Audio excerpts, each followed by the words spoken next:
আজকে সানডে দুপুরে লাঞ্চে ছিল কফি, আলু দিয়ে, কই মাছ দিয়ে রসা, আর ছিল জোয়ান কাতলা।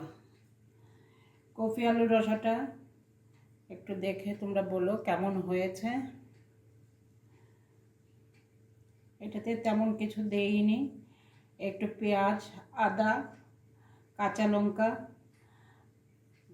আর জিরের গুঁড়ো দিয়ে পেস্ট বানিয়ে, দুটো টমেটো দিয়েছিলাম, পেস্ট বানিয়ে নিয়েছি। কফি আলুটা ভেজে রেখেছিলাম, কই মাছটা ভেজে রেখেছিলাম।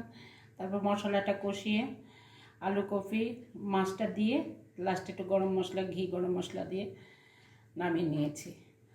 আর জোয়ান কাতলাটা কালকে আমি বন্ধনে দেখেছিলাম, সেটা দেখে আজকে বানালাম, কিন্তু জিনিসটা খুব ভালো হয়েছে। এটাতেও পেঁয়াজ